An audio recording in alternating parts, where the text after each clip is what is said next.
With us at the moment is Brahma Chelani, Strategic Affairs expert. We also have Aditya Kothari, founding member of the Indic Society. David Atherton, journalist and broadcaster from the United Kingdom, is joining us. Let me come to you first.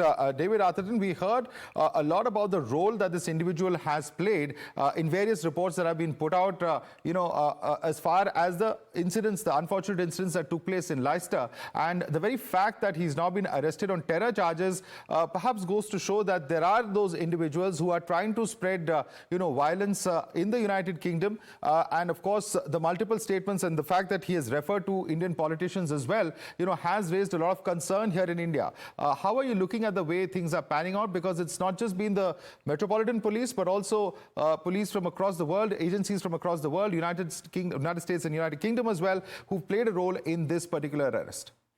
Well, indeed, he was recruiting people worldwide, and you make a reference to Leicester there. He's directly or indirectly responsible for the deaths of 22 people at the Manchester Arena in 2017. Salman Abedi blew himself up with a bomb at a children's concert for Ariana Grande.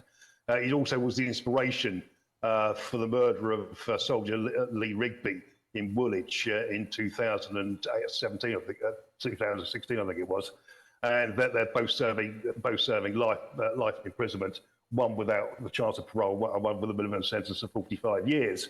This guy has fomented hate and violence throughout Britain throughout his life. He was jailed in 2016 for 5.5 years for being a member of the prescribed organisation.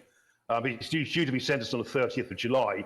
If he doesn't get a life sentence without parole, I'd be most surprised. It's about time this filth was finally put in prison for good and out of harm's way from the good people of Britain and the world.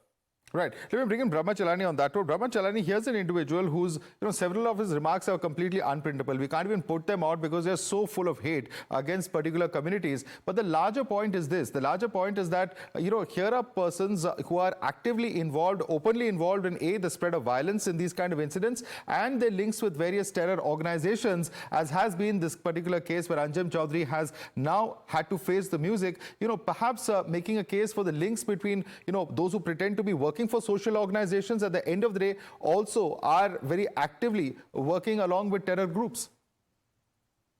You're right, absolutely. But the bigger question is, why is the UK providing sanctuary to such elements?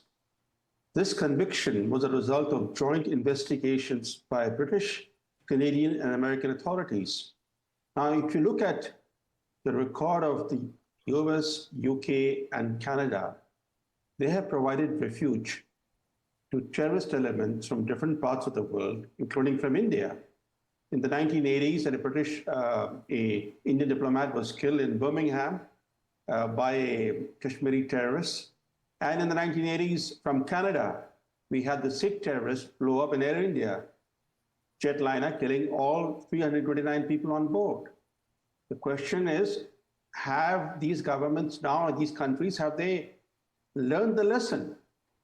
If you look at Canada's record or UK's record, it doesn't appear that they have learned a lesson from their mistakes in the past. The reason why this Islamist preacher, Anjem Choudary, was able to operate with impunity for so many years from British soil is because the British establishment has allowed such elements to operate with impunity for a long time.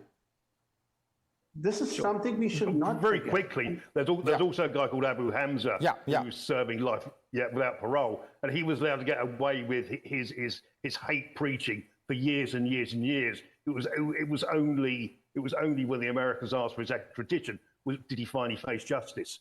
We're cowards in this country. We don't want an Islamic uprising in this country. That's what is behind it.